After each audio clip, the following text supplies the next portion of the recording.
Okay, so when you get to the word problem down here on number 12, remember you're going to solve this one the same way that we did the textbook problems that you did for homework on 10-5. So if you don't remember, go back, review your homework when you did this problem, or you could also look in your textbook. There's an example in the textbook, it's example 4, that also explains how to do this problem. So let me just give you a quick overview. Now, in 10-5, this is the one that was jam-packed with information. And we were using this lesson to find either missing angles or missing arcs.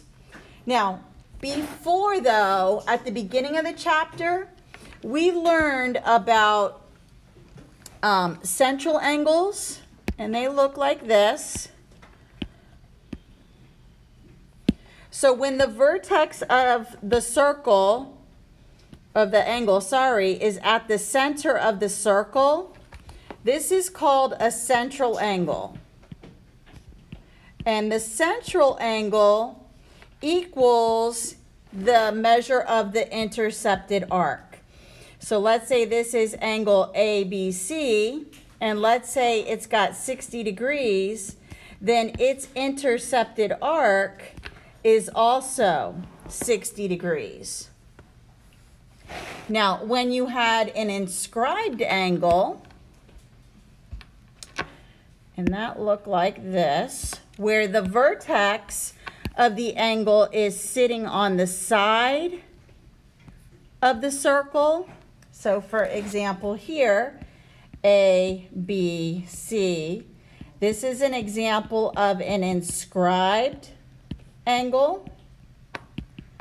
And the angle measure is always half as big as the arc. So let's say this was, the angle measure was 25 degrees.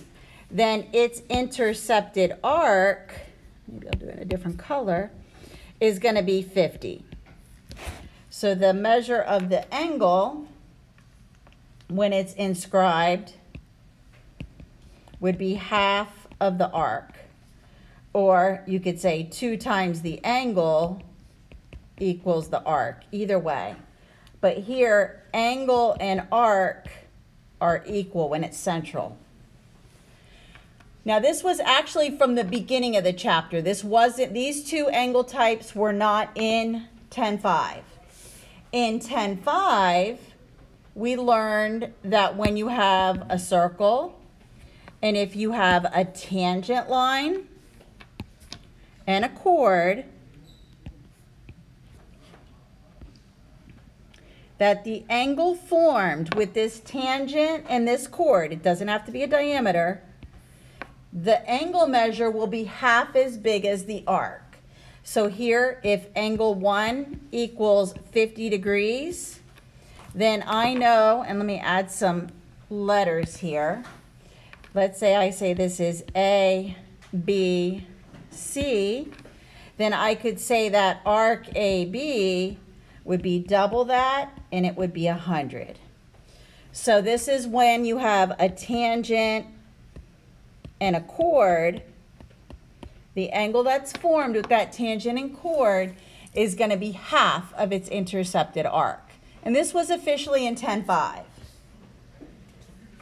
Also in 10-5, we learned what I called floating angles. So when you have 2 chords, and let's say they intersect inside the circle, and let's say here's 1, and let's say this is A, B, C, D. To find the measure of angle 1, what we would do is we're going to add its intercepted arc, which is AB, plus the intercepted arc of its vertical angle, and then divide by 2 or times by 1/2. So 1/2, the measure of arc AB plus the measure of arc CD. You can also do it as AB plus CD, divide by 2. Okay, this was called angles inside the circle. I called them the floating angles.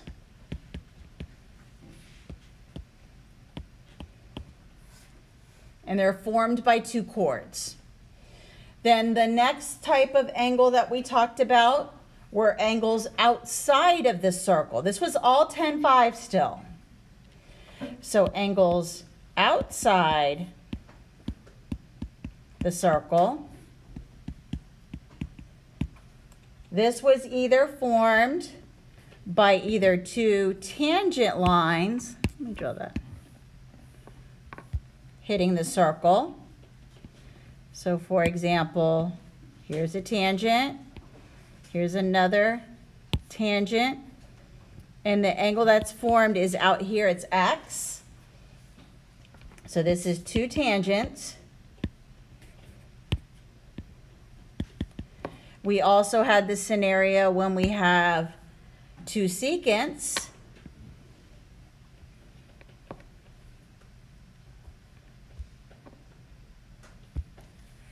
So we could have it look like this. And again, it's forming an angle outside of the circle.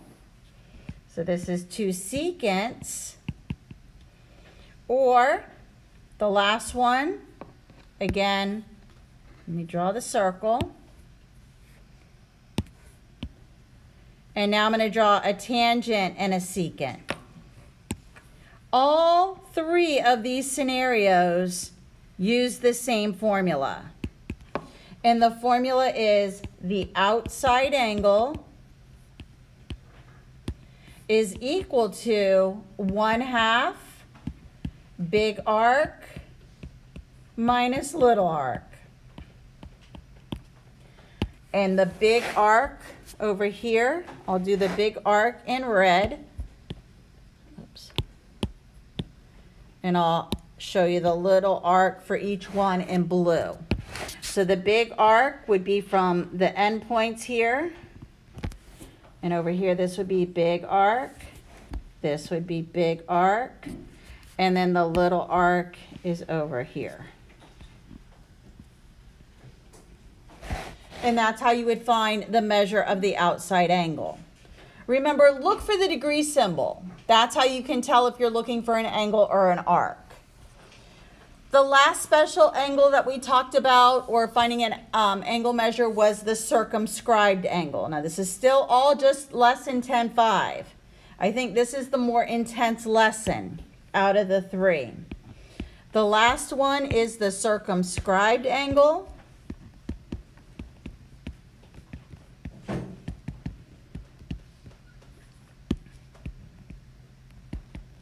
And this is where I have my circle.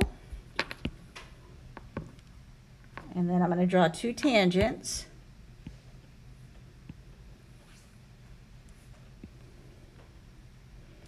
I'm going to draw a central angle here. A, C, B, and then D, or this is angle X. So the measure of this outside angle, angle ADB, when you're given a central angle, is going to be 180 minus that central angle, ACB. So I could show it's this one right here in green. So you just subtract it from 180.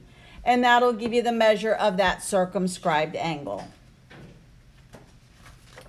Next, we're going to talk about finding segments, which was 10-6. Everybody good? Mrs. Corey, can you send Isabella Herrera to Student Services with her belongings, please? Yes. Ms. Corey, Yes. can you scroll up a little bit? Thank you. Uh-huh.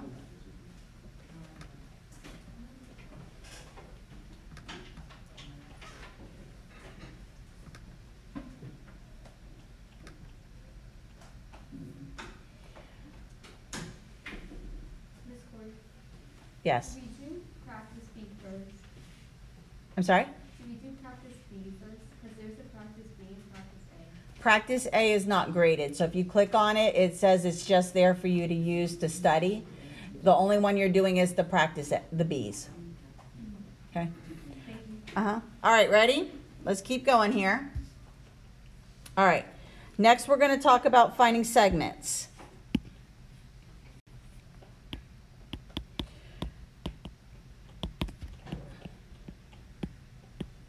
So when I talk about finding segments, it could either be finding pieces of chords or the whole chord. It could be secants or just part of a secant, and then tangents. So the first thing that you did was when you had a circle and you had two chords that were intersecting inside the circle. So this one was, it also looks like the same picture that I drew for the floating angles. But this time we're going to be finding pieces of these chords or proving that they are congruent, the products. So when you have two chords that intersect inside a circle, the products of the segments are what's congruent. Not the chords themselves, just their products. So if I add some letters to this, A, D, E, C, B, the product of their segments, so EA times EB is equal to EC times ED. So this was the first theorem that we learned in 10.6. Then the other one was when we have two secants or a secant and a tangent. So the other theorems, here's my circle again. And let's say we have two secants.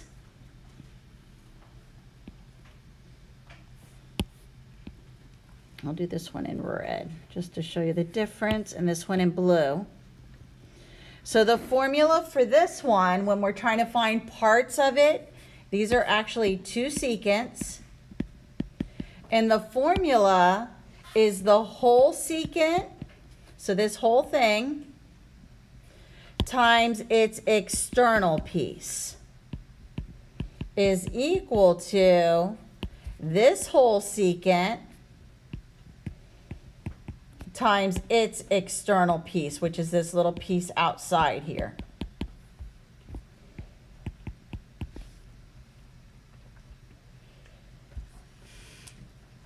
And then the last one was a tangent and a secant.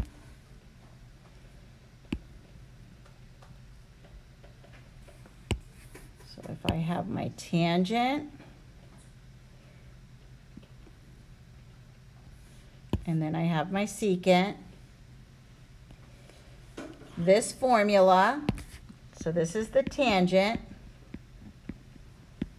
so it's tangent squared is equal to the whole secant times its external piece, which is just this little piece. So whole times external.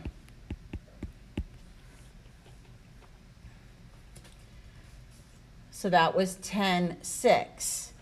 Then in 10.7, that's where we learned the equations for the circle. So in 10.7,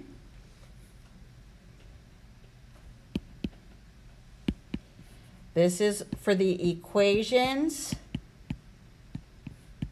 of a circle. So these are the standard forms that I'm going to write down. So the first one is when the center is at the origin. So it's at 0, 0. The standard form is x squared plus y squared equals r squared.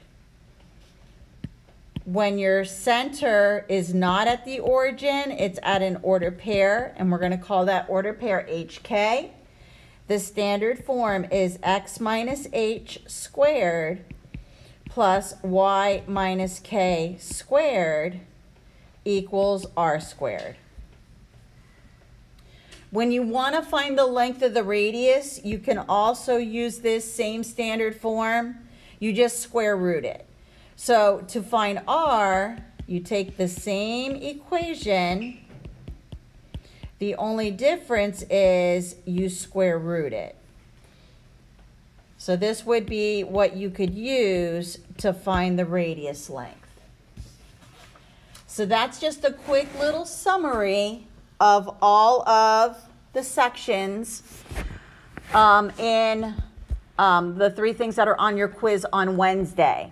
Now, someone else also asked me where you can find YouTube. Again, if you go to Canvas and you go to the home page, as soon as you go in there, at the bottom of the home page is a link, and it takes you right to the playlist. I'll show you this now.